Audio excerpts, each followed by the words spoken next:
Hey, I'd like to welcome you to another episode of Money Matters Top Tips for Success, where each and every day I bring on new business owners, entrepreneurs, and executives and have them share their top tips for success with you. My name is Adam Torres. You can follow me on Instagram at AskAdamTorres to keep up with my book releases, book tour schedule, signings, all that other good stuff. Always love to connect with you there. And as always, if you'd like to apply to become a co-author of one of my upcoming books, just on over to the website, moneymatterstoptips.com, and click on Become an Author to apply. All right, so today I have Shaun Moore on the line, and he's CEO and founder over at Trueface. Shaun, welcome to the show. Thank you for having me. So I'm excited to get more into what you're doing over at Trueface and how you're helping your clients. But before we do that, let's get a little bit further into your background. So how did you get started in your career and in business? I actually started at Merrill Lynch, Chicago, working in investment banking and wealth management, and made a pretty drastic turn to being the founder and CEO, or the co-founder and CEO of a technology company, and really with a focus on facial recognition. So it was, really understanding that the investment banking industry and the financial industry was not a fit for me. I had grown up always thinking that it was something I wanted to do, and it was a real sexy industry. When 2008 hit, it became less of a sexy industry, but still something I was interested in. And I spent about a year at Merrill Lynch and realized pretty quickly it was not the path that I wanted to take. And so my now co-founder and CTO, we had started a company together in college and reconnected and started talking about, if we were to create a new company, what industry would that be in, and what would that look like? And we were both very interested in government technology, and so we started doing a lot of research on facial recognition, and that's what led us to create Trueface. Man, that's awesome. I love it. And I'm a big facial recognition nerd from way back, following Dr. Paul Ekman, I think since I was a teenager at this point. So I'm a big nerd on that stuff, in micro expressions. That being said, we're going to get more into Trueface, but before we do it, there's some younger entrepreneurs, or they're just graduating college, and maybe they're in that spot that you were at once upon a time when you just got started with Merrill Lynch. And they're thinking about, a pivot and changing and launching their first business. What kind of advice would you give to that newbie that's out there that's just getting started and thinking about launching their first business? I would say there's never a right time. There's always a reason to make an excuse for not doing it. And, it's really important to be educated on the risks associated with taking that leap or leaving a comfortable job. But, I would personally just say that there was always an excuse that I could have played as to why I wanted to stay in a comfortable job, and the kind of scary feeling that comes from leaving a job and starting something on your own. It's exciting, and it's something that you just have to do. So really important to have people around you that will support you and to have a social support group. But for me, the advice would be that you just have to take the step. Educate yourself. There's plenty of tools online, and there's no real playbook for it. So you kind of create the story, or you write the story as you go. And I think that's one of the most exciting things about being an entrepreneur or starting a company. That's awesome. Let's it up a bit, Shaun. I do want to get further into what you're doing over at Trueface. So first, tell us a little bit more about the company and what you do, please. Sure. At a very ground level, fundamental standpoint, we are teaching machines to see like human beings. And so we are adding the software intelligence layers to the world's existing camera infrastructure, meaning we're enabling cameras that are already positioned around the world to perform tasks like facial recognition, like object recognition, weapon detection, automated verification. So we're trying to help our clients understand exactly what's happening on these cameras and to make sense of them in real time. That's awesome. And so there's a lot of business owners, entrepreneurs listening. What kind of applications have you explored so far? And I don't mean clients, I just mean like different things, like what's the possibility of this facial recognition through cameras for business use?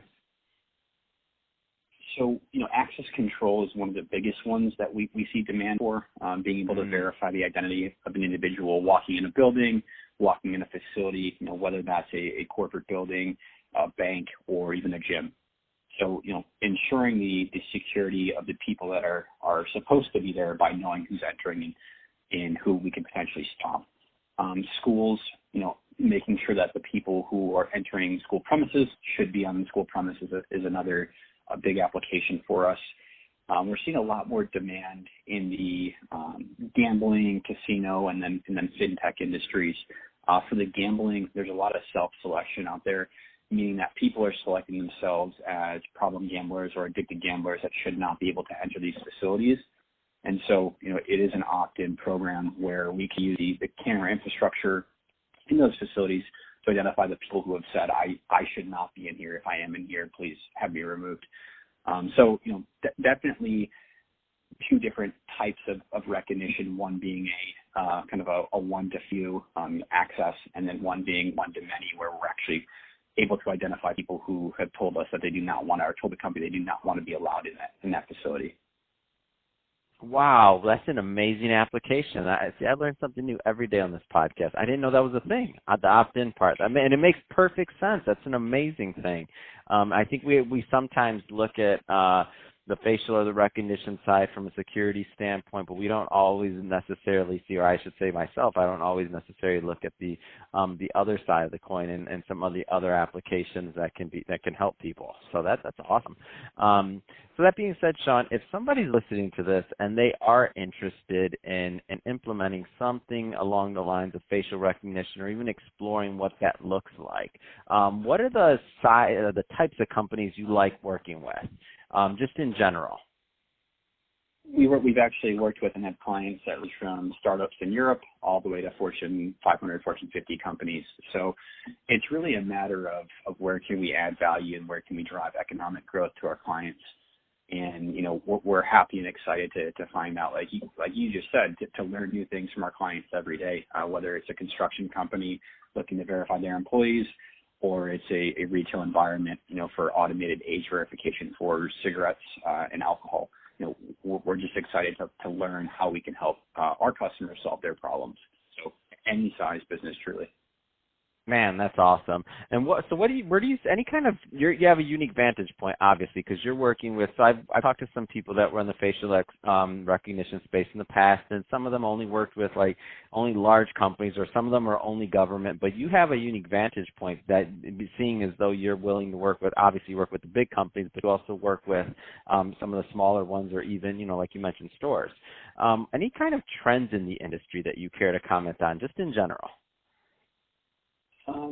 So, we do work with the government as well, and I think that it's important for us to work with those small companies because they can iterate faster and they can provide us feedback on our products a lot faster than a large Fortune 500 company can. So, we almost use those relationships to help us craft our product offering, and I do think that it's important to do that. Now, there's bandwidth restrictions and resource restrictions on how often or how many of those clients that we can support. But we are pretty good about managing our time and resources to ensure that everyone's getting, the right amount of support for what they need and for the size of deployment. I think the trends that we're seeing at this stage is there's a lot of buzz around facial recognition and the bias in facial recognition and the overall just kind of use of facial recognition. Mm-hmm. And I think there was a report done a few months back where over 50% of the population in the U.S. was in favor of allowing our police force to use facial recognition technology. And so I think there's a discrepancy between what's being reported and what people are actually wanting.